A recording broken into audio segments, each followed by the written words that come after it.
like to just firstly welcome everyone here to the call, both members of our team, but also people who are joining from our various clients and ID communities from the other half of the world that we haven't really had the critical mass with until recently to warrant having this webinar expand to the EMEA and Asia Pacific side of the house, Asia Pacific outside of Australia, because we've got in that particular region, we've got a lot of people in parts of Asia and India, or of course, that it's the wrong time of day when we put the webinar on that was earlier today. So we've now split our delivery to cover both time zones, the Western side of the world and the Eastern side of the world, as it were. And this is something that we started back at the beginning of COVID, just as a way of helping people stay in stride and at their best, even going through something that back then was really confusing. It was scary. People had no sense of what all the implications were going to be personally or professionally. And it served a really brilliant purpose at not only helping people stay in stride and at their best, but frankly, connected to like-minded people that gave them a lot of support, gave each other a lot of support by sharing their stories, sharing their concerns, sharing their successes as we went through a really turbulent, global time together. And when we got through the bulk of that, concerning stage, we said to the group, so do we stop this now? And they were like, hell no, this has become something so important in our monthly routine that we want to keep this going. And so it's now served a second, valuable purpose, which is why we keep it going, which is that it's a way for people who are passionate and either about ID or their ongoing development to just continuously tune into a forum of like-minded people to continue to learn and continue to share and get all sorts of nuanced, understandings and insights and strategies that they can use in their daily life, partly, and mostly to do with ID, but even just separately around leadership and team development and living your best lives. So it's very exciting for us to be able to now expand this to the eastern side of the world and tap into all of our friends in the UK and Europe and India and parts of Asia especially. For those people that are in Australia, obviously you get the benefit of choosing now whether you want to do it in the morning or you want to do it at night. And if people are on the East Coast of the US but start their day really early, then they can probably tune in as well, especially at this time of year. I don't think we're going to see too many people. It would only be 4 a.m. on the East Coast of the US, but I dare say some of them are probably starting up fairly shortly. What we do with these webinars is a couple of things around the protocols. Firstly, we do record the webinars. Everyone on these, that's used to them already is very familiar with that process. But we say that so that first, if you share anything, it is being recorded. And secondly, if you can't make the webinar, but you register anyway, then you're able to get access to the recording and to any of the slides that we use. So any slides that I show today, we will be sending out with the recording afterwards. And we often send additional slides. So there's the slides that we use during the webinar, but if we're talking about a particular topic that we've got additional collateral for, we often include that additional collateral just so that there's additional resource for you as you go through the recordings and store whatever you choose to store for your own ongoing development library. The second piece around the way we do these webinars is that we have 2 webinars every month. We choose a topic for each month, normally based around a theme, either to do with self, leadership, or team. And we rotate that every quarter, self-leadership team, self-leadership team, self-leadership team. And we choose a topic specific to those areas. This month, we're talking about how you use ID within teams. And some of that's at a basic level, but it's more around how to keep the ID alive once you get past the initial doing of the ID and the sharing of ID with your teams. What are the things you can do to then keep that alive, and how do you use it? Our vision is for everyone in the world to know and use their ID, not just enough to know it, but to use it so that it becomes a mechanism for helping you live the very best life you can, being true to yourself, to that authentic self within you. So we have the first webinar occurs early in the month. That's what this one is about. We call it a Living in Stride webinar, and we talk sort of more globally and generically around the topic. Then 2 weeks later, we have another webinar. It's on at the same time. It's open to the public. Yet again, it's free, but it's what we call our ID Masterclass. And the ID Masterclass is a deeper dive into the topic where we get, quite advanced and more specific around some of the applications and the nuanced learnings and insights and strategies that people with a little bit more than a basic understanding normally can dig into. So, that's what we cover in the masterclass. It's a similar format. It's an open webinar.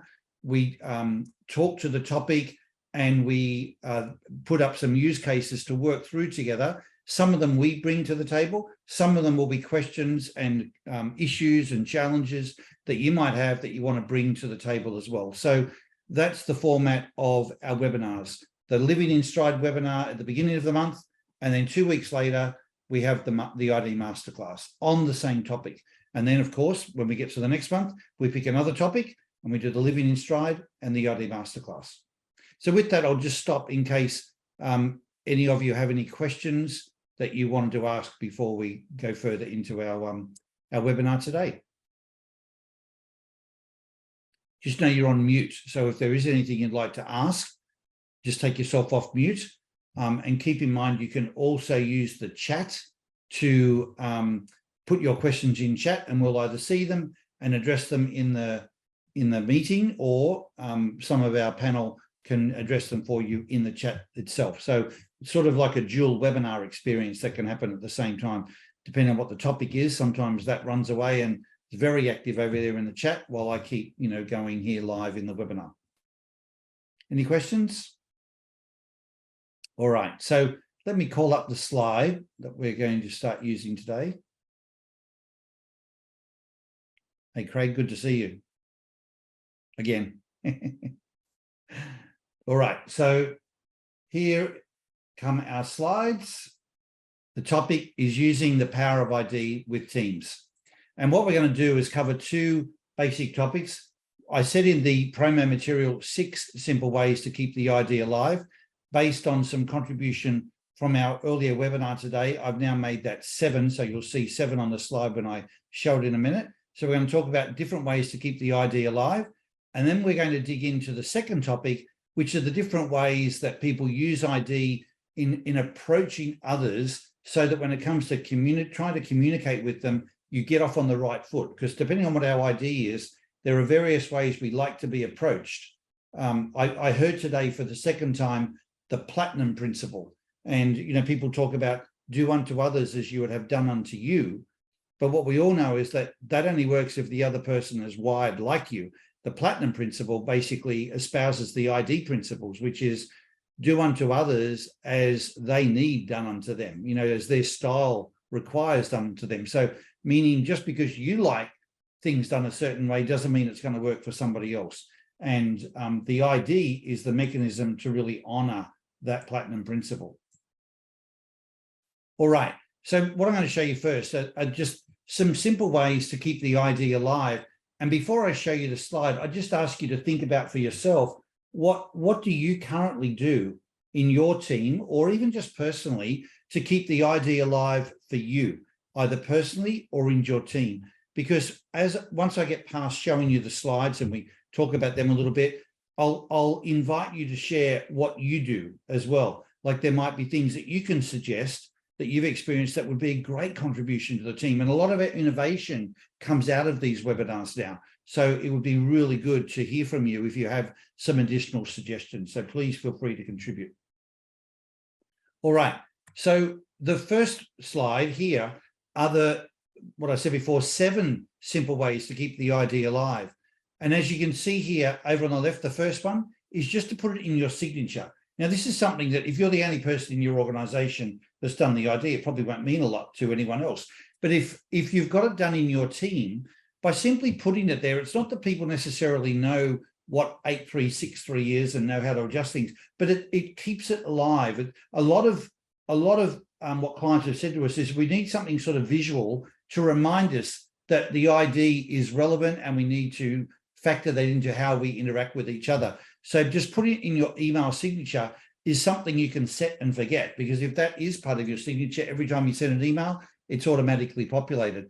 And rather than, as you get more and more familiar with the language and as it becomes more pervasive through your organization, I know several of you are from Cisco, and of course there it's incredibly pervasive, as it is at Infoblox, where it's across literally 90% of the organization. So for companies like Cisco and Infoblox, putting it in your signature would be a very cool idea, because for the few people that may not yet have done it, when they see this and they say to you, well, what is that? It's an opportunity for you to share more about yourself and the way you're wired. It's also an opportunity for them to go, well, I'd like that done too. And then they can dial in and get their ID done. I spoke to a leader earlier today in Melbourne, and he's in an organization of 100 people, chief operating officer, actually in a really cool business, one of the new drone development businesses for the military. And he said that when he did his ID, and he's a strong authenticator, so and authenticators like to be really transparent, he's the only person in the organization that did his ID, but he immediately just sent it out to all 100 people. And he said he got 22 responses straight back going, this is amazing. You know, like what a cool way to communicate who you are, what you need, how you operate. And it provoked him then connecting with us to sort of say, yeah, we've had a great response. I want to get this out to everyone. There's a real appetite here for it. So whether it's putting it in your signature, or in his case, just sharing his ID openly, we'll talk about that in a minute. It's a cool way to keep it alive. The second way is, you'll see that several of us have done in our signatures on this Zoom call. You can put your ID score in your Zoom name. This is really powerful, because when you ask a question, if we don't know your ID, that question could be interpreted in several different ways. Like, you know, I'm just looking at before, John, when we were talking to you, and you're a strong authenticator, right? So if you say something, but we don't know you're an authenticator, it's like, do you mean what you just said? Do you mean that literally, or were you talking figuratively? Well, we know with your ID, well, of course you're being literal. But if you were an avoid authenticate, you might be saying the same thing, but you like using the same words, but you don't mean it literally. You might be using it to just share your emotion about something. And so it's very helpful as you and your team get familiar with ID to build in the protocol for your team, whether on your WebEx Teams chats or your, you know, Google Hangouts or your Zoom meetings. If you can, and you can on WebEx and you can on Zoom, you can reprogram your name to have your ID within it. That is a really simple way, but it's such an effective way for keeping the spirit and language of ID alive. The third one here is sharing your ID stories. So, and I could add in there sharing your ID, and it might be, you know, the bar chart from your ID. It might be a snippet from part of your report that you choose to share that you found really resonates with you.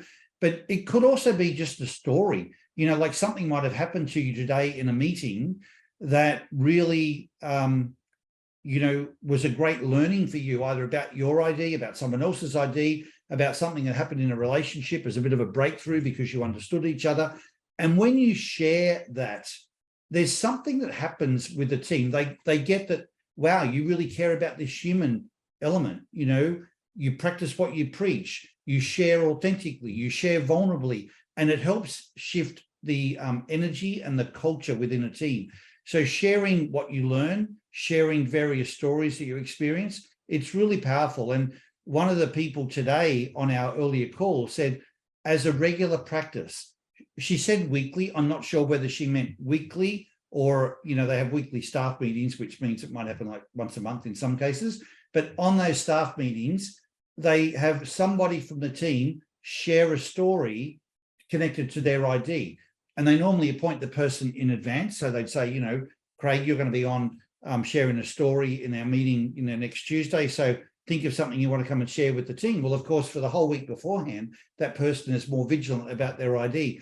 And having that done as a regular mechanism not only keeps the ID language alive, but the story then, you know, bleeds into a conversation within the team about how the team might be using ID or how the team might be working with that person and so on. So that all helps keep it alive. Simple mechanisms, but the key is to build them into the, you know, into something that you've got that occurs regularly, whether that's doing emails, Zoom calls, or team meetings. having it be an automatic component of those regular things is something that has a lot of benefit. The fourth mechanism is the what we call a PPI pulse check. And what this refers to, and I'll show you this on this next slide, because I know some of you are brand new to the ID at this level. This slide is showing you really the essence of what the ID is all about. This green arrow that goes up the middle of the page is saying, if you're living life, if that's your journey, you're traveling north through your life, the way you want to do life is true to your authentic self, true to your ID. So when someone is living like that, we say that they're in stride. You hear a lot of people talk about being out of stride. And even though that expression is used quite colloquially, it's actually very powerful, because what they're saying is they're out of stride with who they are. They're out of stride with their optimum way of operating, which is what your ID defines. I didn't know all that when I developed the ID. I just knew that it was defining a person's instincts. But I pretty quickly afterwards found there was an absolute, and by absolute, I mean a 100% correlation between people being living their best life and that occurring when they were in stride with their ID. And anytime they experience forms of stress or compromised performance being the things at the top of the vertical axis, stress being what happens when you head out to the left or to the right, the stress or distress levels increase significantly, even to the point where eventually it can take a significant toll on your health, and you end up on medication or something of the equivalent nature, counseling, therapy, etc., to try and deal with coping with that particular stress. Of course, what you really want to do is get to root cause and turn it around and get back to home base, being back in stride here, which is living on this green arrow. So what's really important if you want to talk about using your ID at your best, is to know, what does the ID say about you, of you being at your best? And a lot of it you should already but you probably already know. When you get your ID, you go, yeah, that's so true. I mean, I really relate to what it says. There might be some insights that are new for you that add more specificity or nuance to you understanding yourself and what drives you and what makes you tick.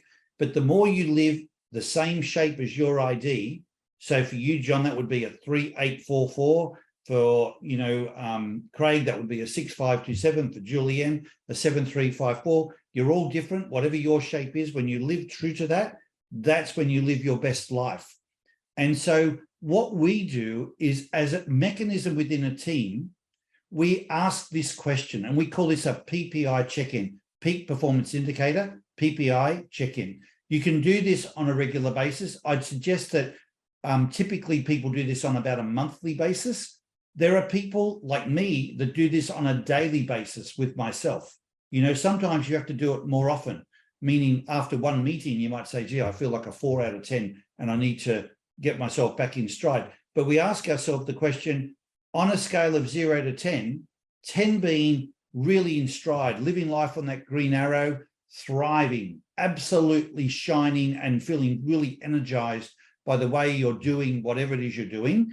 If that's a 10, and a 1 out of 10 is you feel completely compromised, suffocating, way out to the left or way out to the right because you're being pulled so far off track, it's just completely deflating and you almost feel dysfunctional and you can't keep doing life this way. That's like a 1 out of 10. So on that scale of 0 to 10, what's your number? That number might change each and every day. It might change throughout the day. The place you want to live, and it's absolutely possible to live in this place consistently, is as an 8, 9, or 10. So if you ask yourself that question now on that scale of 0 to 10, you'll come up with a number. I can tell you that the number around the world, our average is 6.3. So the average for humans around the world is they're living a 6.3 out of 10. 6.3 is nowhere near thriving. You don't even start to project any energy as a leader or as a person of influence until you get to an 8. So an 8 out of 10 is you want to set as your floor. Now, some people think of a 10 out of 10 as a perfect score. There's no way you'd give yourself a 10. That's not actually the right way to see this. 10 out of 10 isn't about being perfect and saying, I've arrived. There's no more development or improvement for me. A 10 out of 10 is more representing how you're flourishing. So if you've had, if you think back to when you've had like the most incredible experience, whether that was a meeting that went really well, whether it was a concert that you went to, but some sort of experience that you almost couldn't shut up about it. You were just absolutely exhilarated by it. And people are saying to you, how was it? And you find yourself being really not only animated about it, but really energized and saying to yourself, oh, I just love this so much. Even if I wasn't getting paid for this, I'd want to be doing this. That's probably more like the 10. We find that when someone is a 10, they can't almost not say they're a 10. It's so powerful with them. It's an energy bursting out of them. Now, a 10 is not necessarily an everyday experience, but when you're living in stride and a few other stars line up, a 10 does occur in your life regularly enough. It might be like at least a monthly occurrence, if not a weekly occurrence. But we have people who consistently live as a 9 and most definitely live as an 8. And they might vacillate between 8 and 9, 8 and 9, 8 and 9, occasionally a 10, 8, 9, 8, 9, 8, 9, then a 10. You do not need to live at a 7, a 6, a 5. What we would say to you is if you find that you're at that level, there are strategies that you can use based on your ID to get back in stride and get to a place of more fulfillment and effectiveness. If you look at the collateral that's on the ID platform and it makes sense, but you can't quite see how to apply it, I would, absolutely request that you pick up the phone and make contact with me or one of our team. We would be delighted to help you. And there are no strings attached. Don't think that it's a sales call or there's any indebtedness on your part. What juices all of us is helping people live their best life. And of course, we get paid for it most of the time, but it's such a fulfilling thing to help people, get back on track and be in stride that all of us get a buzz out of doing that on the rare occasion that we get those sorts of calls. So please always know that as part of our ID community, reach out anytime for that type of guidance. And normally within a few short minutes, I'm talking 10, 15 minutes, we can understand what's going on and give you some insights or refer you to some other material that can help you get the nuance that you need to sort of turn things around and get back in stride. An important final dimension to this chart is what I've got there in the yellow box. And for any of you in a leadership position, this is the part to really keep in mind. What we've found is when people are out of stride, not only does their performance and effectiveness get compromised, and not only does their stress increase, but their willingness to show up and be a voice, be a contributor, really fades or disappears, depending on the, how much pressure they're under.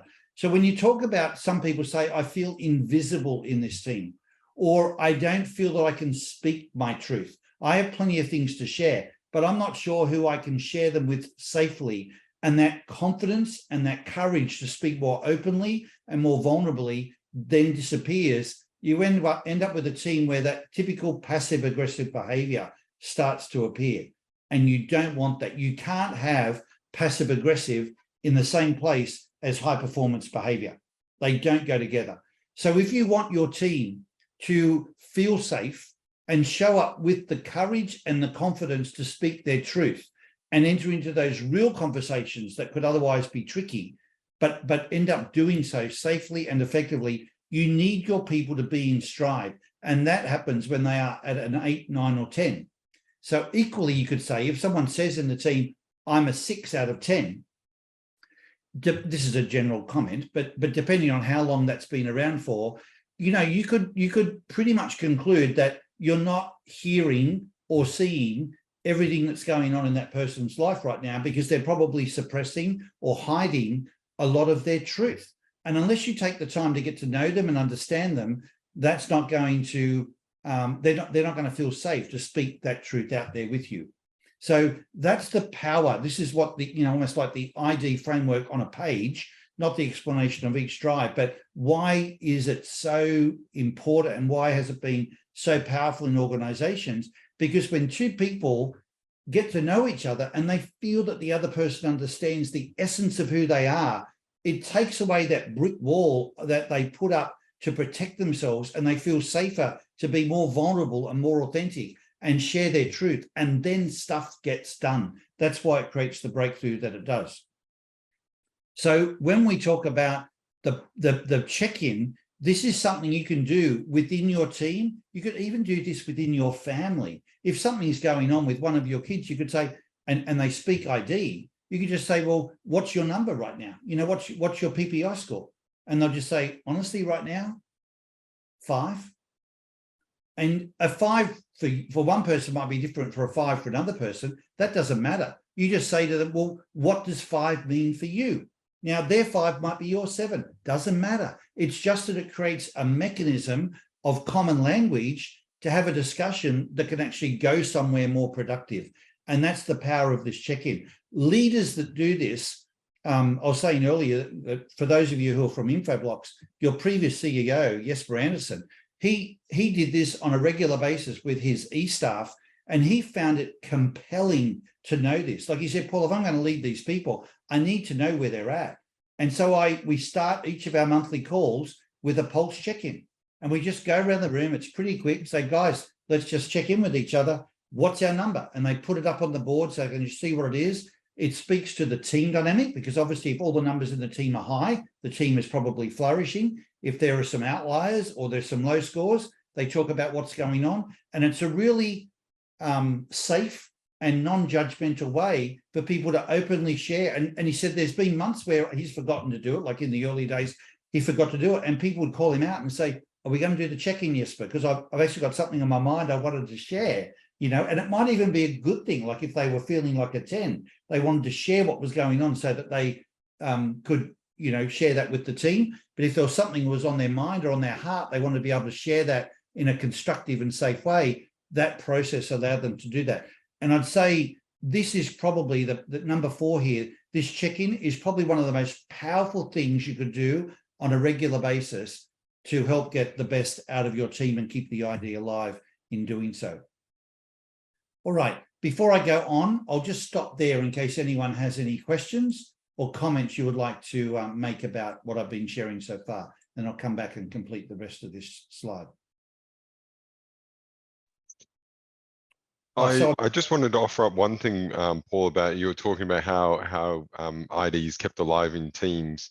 And one of the things that we do in our product and development team is that while it's not always talking to drives and vulnerabilities, it starts from a place of awe and need. Like we know we need the diversity of the IDs to be a better performing team, and so one of the things that we do to try and not forget that, and not to just let that go by the wayside, is to acknowledge that you may have not been able to come up with that answer without another, someone from a different drive than you. So just acknowledging that a team is better off for its differences and the skills that those different IDs bring, which is not necessarily really talking about the specific drives or what have you, but it's about keeping that inspiration and awe of each other alive as well. Yeah, thank you. I'm glad you do that. So how do you, what happens, Tristan, for doing this? That's what you do, but what do you notice? I mean, you're someone that, I mean, just to share your background, before you joined us, you were with Amazon and you led teams there at Amazon, where you didn't do, I'm assuming you didn't do something like this. What's the different dynamic that you see because of doing this on a regular basis with the team? I think there's a lot more satisfaction in working as a team. I think the team's more productive in different ways, as in there's more vulnerability that you don't actually have to have all the right answers. You don't have to pretend that you're something that you're not, by leveraging your strengths and having others do that as well. We end up getting to a better answer quicker. So Okay. I feel there's an efficiency gain in it because there's less barriers and pretenses and projection going on, because you know what your vulnerabilities are, you know what others strengths are and talents are. So I think there's a real efficiency gain in it. Well, exactly. I mean, how awesome is that? If people don't feel they've got to pretend or hedge their bets or hesitate now they speak up, they get to go faster, don't they? They just get to the real stuff and make it happen. So yeah. No, thank you for sharing that. Nick, you asked a question in the chat, which I think is a great question. So first of all, there's no difference between left and right. When we designed this graph, we were trying to just design like, when someone's traveling along a road and they're deviating off and off to the left, off to the right, and it's, just like wandering all over life. I mean, that's what life is like when people don't know. If you don't know who you are and what your true self is, the way we tend to live life is in response to other people's accolades or emotions, right? So either out of fear or out of a need for love and respect. Like if someone comes to you and says that you really like and says, hey, Nick, can you do this for me? We go, yes, of course, right? Because we either love that person or care about them, or we want their approval or appreciation or promotion or whatever it might be. So we honor their needs.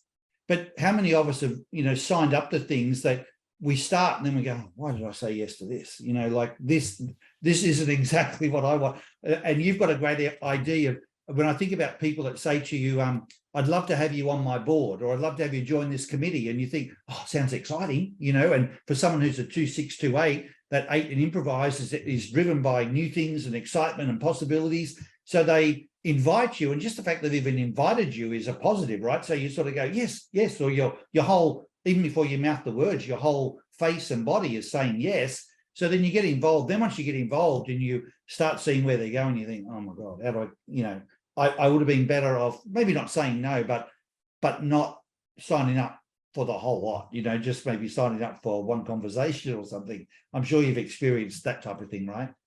I have signed up to so many things, but that have also led to opportunities. And I think I always take on a challenge, and sometimes it works out and sometimes it doesn't. But I sometimes need help with explaining why I'm zooming out or quitting a challenge that I didn't find interesting or didn't manage for some reason. But in many cases, what people remember is the things that I succeeded, but the things I remember are the things that I failed to do. Yeah. But, well, it's just what that chart is representing is the more you understand yourself, the more you know what to say yes to, what to say no to, what sounds like an exciting yes may not really be, so not to be as automatically responsive to that. So the more you can live instead of wild oscillations back left and right, and you can be more just maybe little swerves, that the more you stay on track and live at that 8 or 9 level. So that's the only difference between left and right. It's well, there is no difference. It's just the vacillation from one to the other. And then you also asked the question that do people tend to overestimate or underestimate? So that's a great question. Can you see how that might happen depending on what their ID is? Like there are certain people that tend to look at life more optimistically than other people, right? And yeah, equally definitely. more judgmental of themselves, let alone other people. So you get someone who's a strong verify, avoid improv. If I use Ian as an example, right? Ian, would you tend to think that would you more overestimate or underestimate? If you think of your always underestimate. Always under. He will be a hard marker on himself because he's gonna play it down. And so if he feels like an 8, the instinct inside is to say, well, it's probably more like a 7. Is that right, Ian? Would you tend to go that way? Yeah, and anytime you think you're a 10, you sort of go, it's probably only a 9. Right. Even if it's burst out, although even if it is a 10. Even if we did catch Ian out as a 10 a few months ago, and yeah. there was no way you got me off guard on that one. So Doesn't happen a lot. It's normally a 9.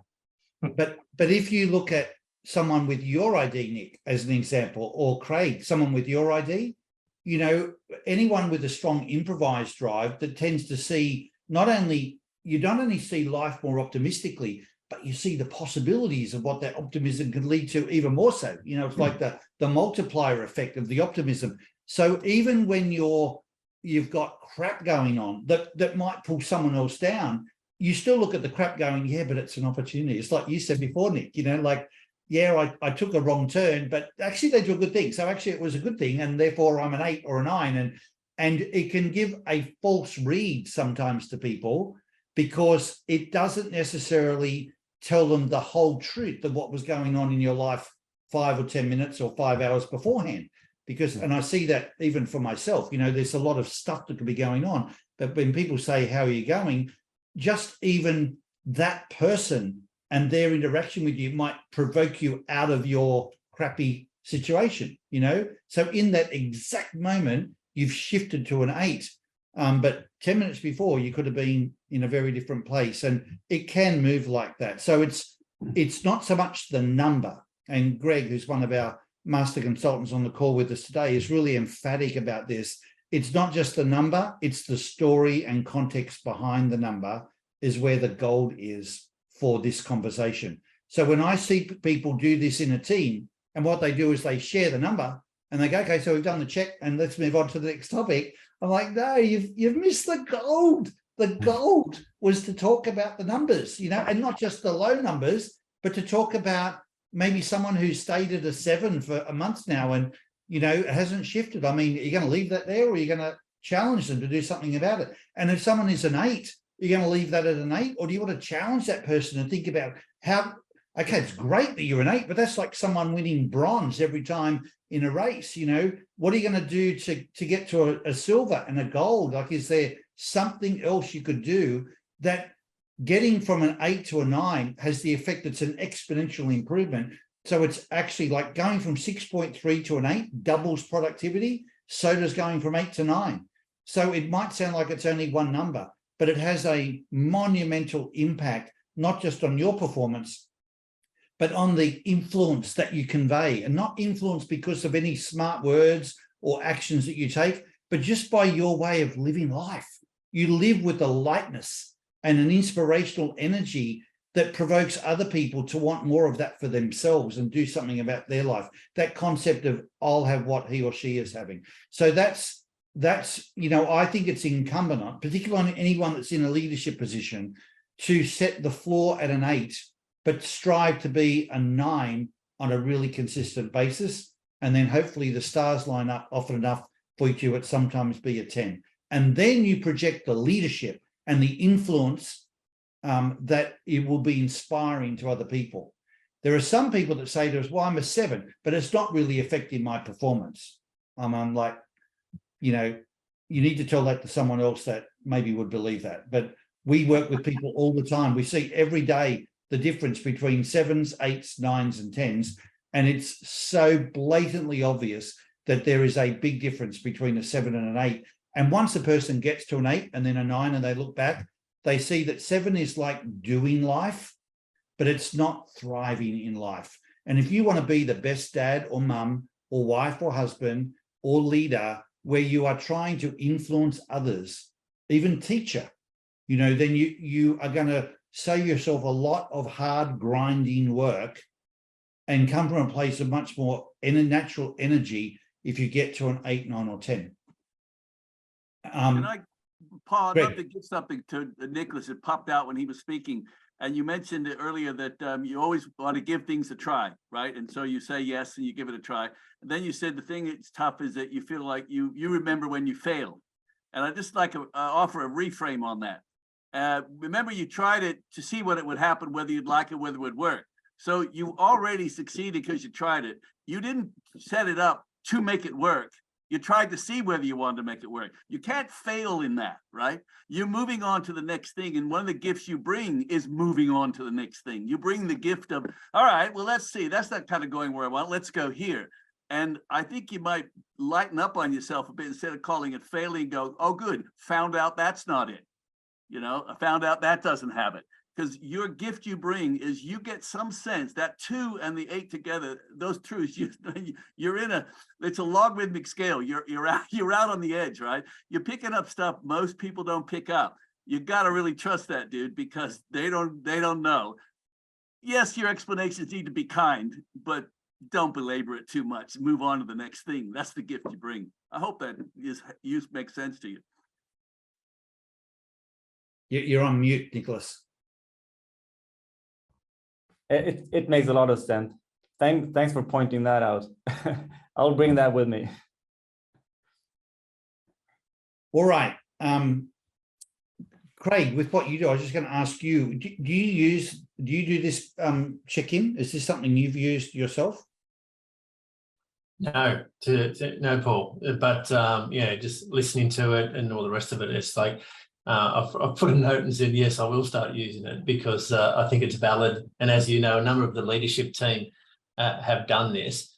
And there was, the objective was to do these check-ins, but, you know, it's just fallen off. So I think the onus is on us to bring it back on board, basically, and start using it more often in our team meetings. Yeah, and you'll see in the work we're doing together, you'll see it come alive, and you'll see some differences in different teams, you know. But what we find is once they do it once or twice, it leads to such a valuable conversation. It's, even though you can have a team of avoid completers that might struggle to keep doing things on a regular basis, because it's so impactful, it provokes them to keep doing it more often. But the key is to have the conversation around it. Now, some of the conversations happen publicly within the team meeting. Some of them are best taken offline, either because they're sensitive or they just need more time than you have available in the team meeting. But they're always a really valuable thing to do. And I'd say of the 7 things on the chart, in a team context, one of the most powerful that you can do is the PPI check-in. So Yeah. you'll get to experience that in the coming weeks. All right. So a couple of other things. Having a map of the team, which is what number 5 is. It's just a coloring of the people in a team, of their different IDs. If this is new to you, we can talk to you about this offline as to how you can generate these. But if you're with one of our main clients, these are, you know, something that happen fairly automatically. The main point of this chart is having a visual. And whether the visual is this chart that you pin up on a wall near your screen, or whether it's, you know, your ID chart that you pin up, or other ID charts of some of the people that you live with or work with on a regular basis, by having a visual up that keeps it front of mind, it's one of the powerful things that you can do. Number 6 is sort of to state the bleeding obvious, which is one of the best things you can do to keep it alive is to get in stride and be an example of what being in stride looks like to other people. One of the best referrals that we get, and I don't get it, being honest, I don't get it all the time, but when I do get it, it's my nirvana. So it's one thing for people to be referred to us because they've heard about ID and they've, you know, someone said, oh, you're doing something new in your team, you should use ID. It's a really powerful mechanism. My best referral is when someone says, I've been watching so-and-so's team and just the way they operate is awesome. And I spoke to them today and said, what have you done to get that dynamic in the team? And they said, you want what we've got, you need to use something like ID. And that to me is my favorite referral, because it's coming from someone noticing the, you know, the dynamic that's occurring, and they want what that team's having. And that's one of our values from that movie, When Harry Met Sally. One of our values is I'll have what she's having. And that to me is the ultimate example that you want to be setting for the other people around you. So I would encourage you to get your family's IDs done, because when you've got stories that occur or examples that occur of ID differences at work, and you share those, especially when it's something personal, either about yourself or about your family, when you do that in a team, it lowers the bar in terms of like the temperature that people find that they can speak to. So if the water level was up here of safety, when you speak more vulnerably, it lowers it. It's like all those guards come down. When they hear the leader speak with authenticity and vulnerability, because you're sharing something about you or something about your family, which might be a funny story, might be something more sensitive, but it promotes safety and therefore more transparency within the team. and it keeps the ID alive. So all you do is you think to yourself, you know, coming up to a staff meeting or some other conversation, what's the story that I might share this week with the team? And good leaders, just like I said, there are leaders that think about their PPI score every day.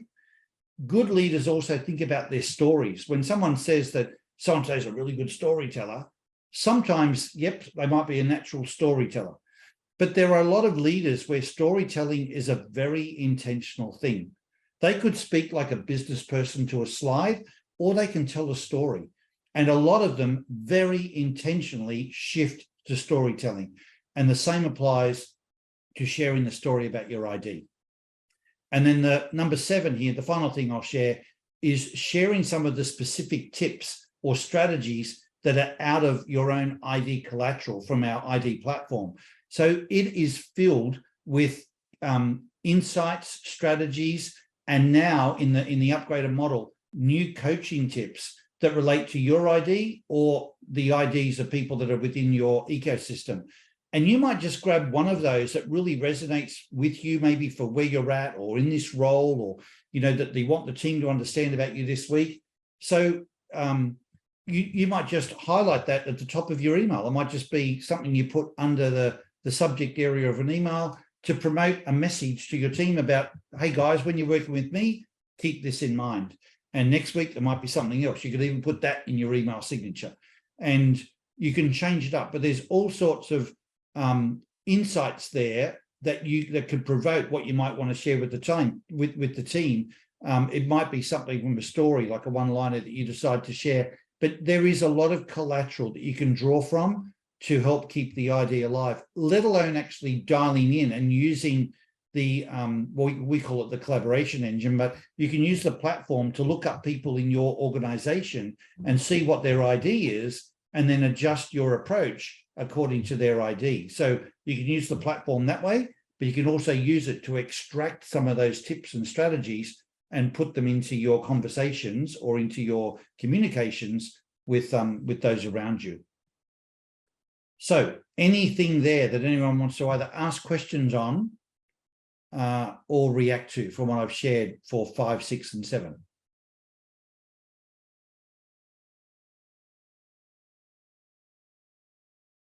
Okay, can I ask then, is there anything that you would like to share? You know, if you've been using ID for a little while, is there anything that you share, that you do either personally to keep it alive for you, or within your team that you found maybe something different to these 7 points here that you do to help keep it alive?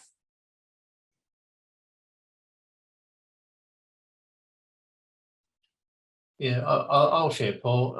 As you know, within I'm work for Cisco, and we've got a directory, and we can go into the directory and you can have a look at a number of people across either in country within Australia, New Zealand, or within the region across APJC in regards to people's profiles. And I use that personally a lot when I'm working with people that I haven't worked a lot with previously. Now, before I even jump on the call with them and so forth, I just quickly go into the directory, do a bit of a search, and see their profile or their ID.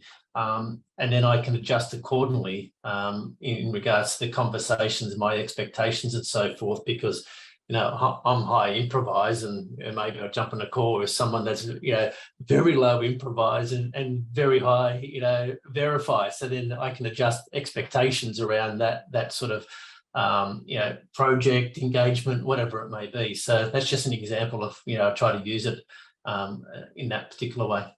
And what's the upshot of when you think about you doing that to then adjust your approach, and which I'm sure you do, what have you found as to be the difference?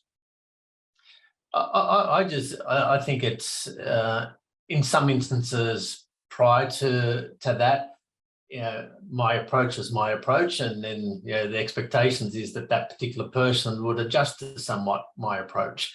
But in regards to using this, it's more of a collaborative type of, you know, you have a clearer understanding that, well, this is the way that this person is going to operate. So there's no use trying to force them down a particular path or operate differently to align to my expectations. So it's, you know, you can use it as a bit of a collaborative type, better collaboration is effectively what I've found there, Paul. Yeah, thank you, Craig. Thank you. Yes, we've had some research being done over in Ohio State University, and what the things that particular professor speaks about, because I spoke with her about why did you choose to zero in on ID, and she said, what I found is that it gets the essence of what makes someone tick, and when someone else feels like, and I think we all would resonate with what I'm about to say here, when you feel that someone else really gets you, and even though like most of us on this call, we probably half the call, we haven't met each other personally, seen each other. Like I'm looking at you, Nicholas, you know, it's the first time I've seen you today, which is tonight for me, but just understanding your ID, if you feel like someone else gets you, it immediately lowers the guard and people feel more willing and safer to just speak their truth, you know, and so they get past all that fluffy stuff to the essence of it really quickly. And invariably the collaboration, to your point, Craig, is so much more effective and faster. I mean, that's everyone wants, you know, the speed of trust, the speed of execution, the speed of decision making.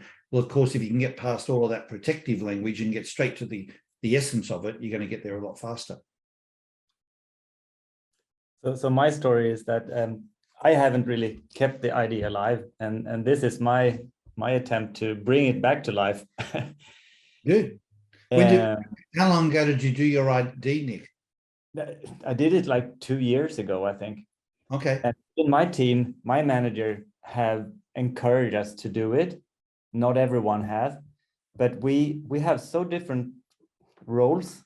So at our team meetings, we go around the table and report what we have done, but it feels always like you report something, you think about what you're going to say, and when you've said it, you can relax, but then you don't really listen to what the other people say, because it doesn't really matter to your work. So right. We don't work as a team solving the same problem. Yeah. So you're not really a team, and they're, you know, not only that, but those meetings, no one really then is that excited about them. You know, they're more just ticking a box, aren't they, to go through the motions. Yeah. We like each other, so it's always great to meet, but we don't.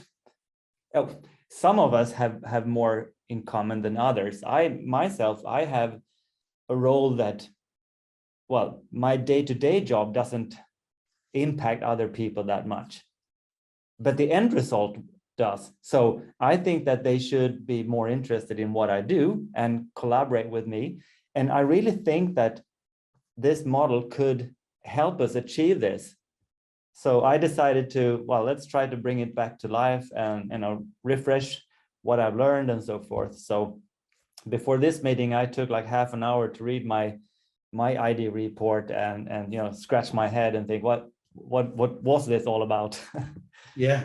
Well, good. Well, firstly, good on you. I mean, it's a great example of you taking the lead. I mean, it's your idea to sort of just go, well, let's just try this and see if this can make a difference, and see. Now it will make that difference, and you're working within a company that really supports the whole essence of what this is about. So you'd be very well supported. I'd really encourage you to, you know, get them to do it. And if we can help you do that, and I'm not quite sure where you're working within that company, but we can find out. We see the directory as well.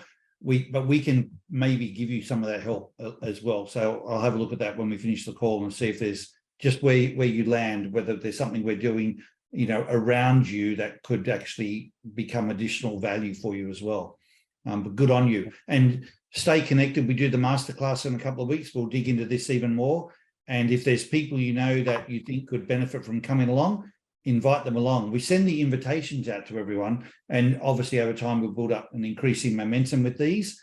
But you know, you feel free to invite as many of those people along here as well, and or share the recordings with them too. You know, they're always interactive. There's always room to have this type of conversation, and therefore I think it keeps it very relevant for people.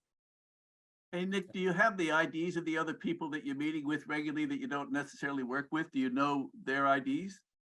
Yes, I mean, like say if we have 50% of the team have done the Okay. ID, so I know them. Here's a fun thing to do, because I share a couple of your drives. When you have them handy, and so you know what they are, you don't have to tell me when you know them, but you have them. And then as they're speaking, play this game, go, I wonder which drive just said that. Okay. Like as they're saying things, try to associate that with what need they're expressing with that. And it becomes a very interesting way of calibrating that person with them with the ID. Like, oh, that sounded like a verified question. Oh, that sounded like someone saying, authentic. You won't, don't worry about getting it right or wrong so much as see how it gives you an insight into how they're constructing their language and how they're constructing their point, how they make a case, or whatever. And it also, from your drive point of view, it gives you something to do so you don't get bored. Yeah, keep you engaged. So one thing I forgot when I did this, I thought it was offered to us within Cisco for free, so I did it. But if I want some of my family members to do it, is it free for them too, or how does it work? Well, I'll go on the record of saying this. Sorry, Ian, were you going to say something?